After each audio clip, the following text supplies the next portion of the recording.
Una crisis en España de caballo. Ya he hablado en otros vídeos de la crisis española. Lo que nunca ha habido en toda la historia de España, lo está habiendo ahora. Pero es que la crisis va acompañada de injusticias sociales, de suicidios, por depresión, por ruina económica, de abandono social a la gente, de corrupción extrema. O sea, ya es extrema, ya son chorizos, pero vamos, criminales de lo peor. Estado, iglesia y banqueros. Y claro, pues como en todas las crisis, o en todos los países donde hay crisis, entre comillas, no tenía que haber crisis en ningún sitio. Pero fíjense un detalle. Uno de los países donde más miseria hay, hablo en plural, puede ser la India o África. En la India y en África, pues la gente literalmente, y sobre todo niños, se mueren de hambre. Pero todos los años. O los tiran a la basura, o los matan. Millones. Pero en esos países, la India o África, son los dictadores criminales y corruptos más grandes del planeta. Incluso muchos dictadores asesinan a la población. O sea, tranquilamente. Y cuando van a visitar otros países, los ponen tapiz rojo. Los reciben con todos los honores y naturalmente, pues el Papa va a felicitarlo y a darse abrazos y a salir en la foto. Y el Vaticano se lleva de esos países que se mueren de hambre la gente, cientos y miles de millones, como en España. Entonces, ¿la crisis para quién es? ¿Para todos? ¿O cada vez para los más marginados? Para la población que se halla indefensa, sin liderazgo, sin futuro, sin trabajo, sin esperanza. Y claro, pues el Papa como cada vez que abre la boca, suelta las barbaridades más horribles que pueda escuchar una persona, ya está instando al microchip, dice que es la solución, a un banco mundial para ellos proteger sus inmensos capitales robados a todo el mundo, y un gobierno único por las Naciones Unidas, como la solución a la crisis que ellos han creado y están creando. Pero claro, generalmente Jesucristo, claro, imagínense Jesucristo hubiera hablado de un banco mundial y de dar abrazos a dictadores y de apoyar guerras santas. ¿Se imaginan si es Jesucristo? Jesucristo enseñó a sus discípulos la oración modelo, una oración única, modelo, es decir, en esa oración engloba todo lo que una persona puede tener para sobrevivir. Pero en principio, él dijo en el Padre Nuestro, santificado sea tu nombre. Claro, no hay que santificar el nombre de un moribundo, de un rey o de un presidente o de un papa o de un Dalai Lama, no. El nombre del Dios, creador del universo, de la tierra, de los hombres, de la belleza. Tiene un nombre, se llama en las Escrituras Sagradas, Moisés lo dijo, le enseñó Jehová, el nombre de Dios. Hay en otras versiones, dicen Yahvé. Pero bueno, es lo mismo. Decir Jehová, de Yahvé, o como sea, pero tiene un nombre, santificarlo. Pero sigue diciendo, venga tu reino, la gente dice, venga tu reino y hágase tu voluntad en la tierra como en el cielo. Es que el reino de Dios es el orden mundial de Illuminati, ese es el reino de Dios.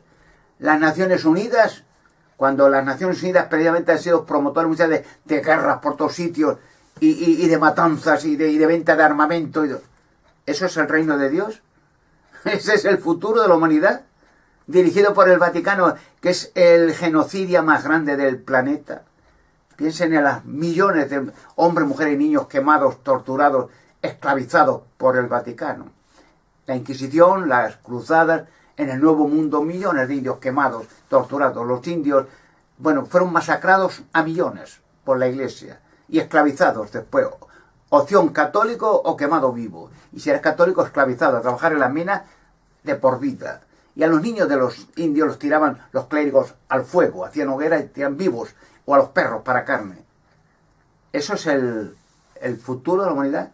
¿Eso es el reino de Dios? ¿Es eso? Bueno, quiero decir una cosa. España va a ser la catapulta para grandes acontecimientos mundiales. España. Por ello, en España, Dios predijo que España sería el centro mundial de los descubrimientos sensacionales que conmoverán al mundo y que cambiarán el mundo. Por eso en España dio orden a Salomón, Dios, que trajera el arca a España en seguridad, porque el templo iba a ser demolido y destruido. Hasta Jesucristo lo dijo, de ahí no quedará piedra sobre piedra, que pueda ser rectificado. Ahora quieren los judíos hacer un tercer templo, pero no el arca. El arca no quieren ni oír hablar de ella, los judíos, no, el templo. Y claro, también se trajo a España en seguridad el arca. Se construyó la cueva de Hércules, que era la cueva de Salomón, pero se protegió la cueva con un robot. El rey Rodrigo lo vio y muchos testigos oculares lo vieron, gigantesco, metálico, para que nadie toque el arca sino la mesa de Salomón o cronovisor de Salomón sino los escogidos, a los cuales el robot obedece la voz de los premeditados escogidos para que saquen la mesa de Salomón y la instalen en un sitio en seguridad con el robot acompañado, para que nadie de la humanidad la toque ni la destruya en ningún atentado terrorista como las Torres Gemelas. No exista tal atentado, para que en la mesa de Salomón se vean los criminales más brutales, diabólicos del planeta, lo cual disolverá el sistema al ver en la red de corrupción de criminales, de corruptos asesinos de niños, encabezado por el Vaticano. La mesa de Salomón. Por eso está en seguridad, la trajo Salomón en una de las naves voladoras de las cuales venía España cada 3 años, lo dicen las Escrituras Sagradas, en Primera Reyes capítulo 10, versículo 22, aunque yo cito un texto o dos, pero hay muchos textos que dicen los viajes de Salomón a Tarsis para traerse oro de España, toneladas durante 40 años.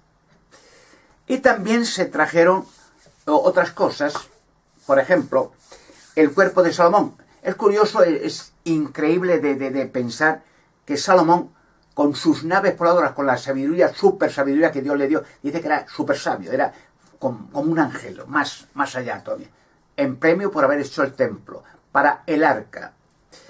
Construía naves voladoras, porque era imposible llegar a España y transportar oro en seguridad, pasando por África, subiendo a África, bueno, viajes imposibles, porque las naves salían de un puerto al sur de Israel, Ezion-Geber, pero de Ezion-Geber hasta España había que remontar, bajar a África toda, subir a África toda, pasar por el estrecho de Magallanes. Bueno, imposible. Hoy los barcos no se atreven, modernos, cuanto menos unos barquitos de vela, naves voladoras, vamos, lo dicen, eran naves.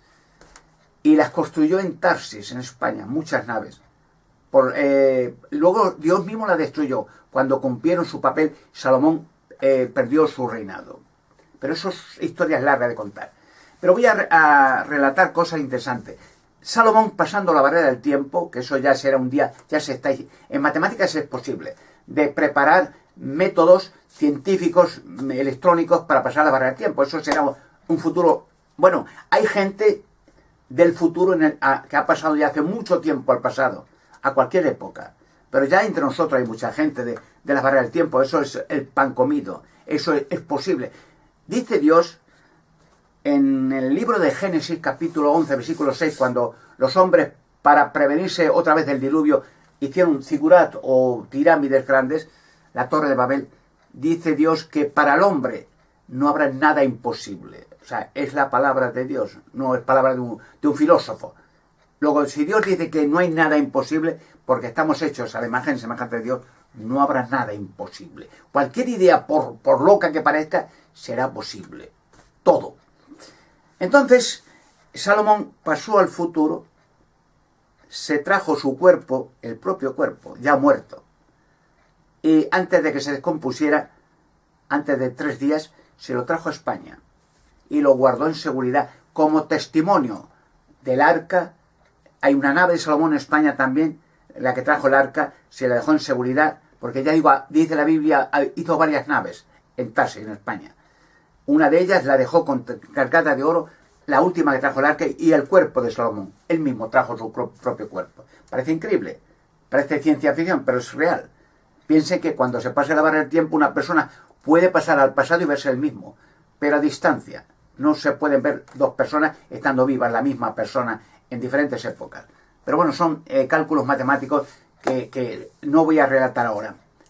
Y se trajo el cuerpo de Salomón, pero se trajo más. Se trajo varios cuerpos.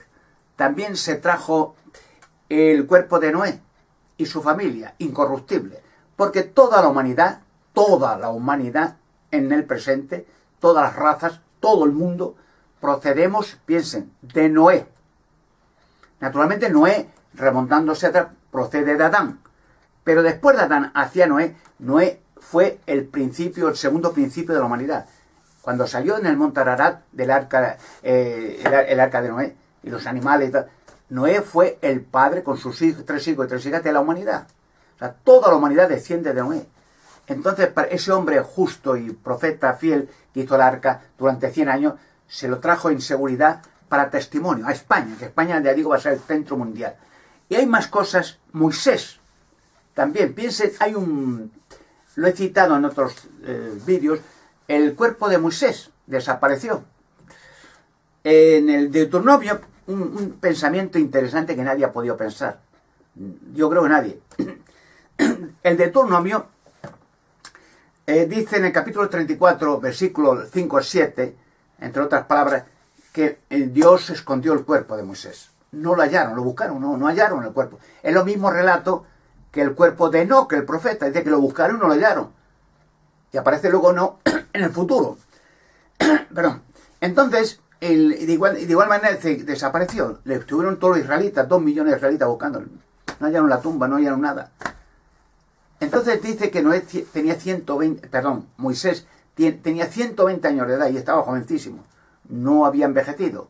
Luego ya he hablado otros relatos que Moisés y el profeta Elías aparecieron con Jesucristo miles de años después de aquel tiempo del Éxodo. Bueno, es conflictivo todo. Estuvieron hablando con Jesucristo, personalmente. Elías, que también desapareció, no dice la Biblia que murió Elías. No dice la Biblia que Enoc muriera, que fue transferido. Es muy complejo, la gente desconoce estas cosas. Pero dice que no encontraron el cuerpo de Moisés. Hay un relato en un libro antes de las Sagradas Escrituras, el que tenga entendimiento, antes del libro de Revelación hay un libro que se llama de Judas, no Judas Iscariote. Era un Judas, medio hermano de Jesucristo, por parte de madre. Bueno, pues Judas escribe un relato interesante. Hay un solo capítulo. El libro de Judas tiene un capítulo. El capítulo 1, ya digo, hay un capítulo, versículo 9. Y dice el relato que hubo una disputa entre Miguel, el arcángel, o sea, Jesucristo, y el diablo, Lucifer, Satanás. ¿Y qué era la disputa? Decían que había una disputa, el diablo, o sea, Lucifer decía que el cuerpo de Moisés, ¿por qué no le dejan aparecer? Entonces hubo una gran disputa y Jesucristo, o sea, Miguel, dice que no le respondió con insultos. Lo único que dijo, que Jehová te reprenda. O sea, lo matará en el futuro. Pero ¿por qué esa disputa por el cuerpo de Moisés? ¿Qué va a pasar cuando aparezca el cuerpo de Moisés? ¿Qué va a pasar cuando aparezca el cuerpo de Salomón? ¿Qué va a pasar cuando aparezca el cuerpo de Noé en España? Pues mire, un conflicto muy grande por el conflicto de actual terrorista islamista. Los islamistas creen firmemente en que Moisés era un profeta, en Enoc también, en Salomón.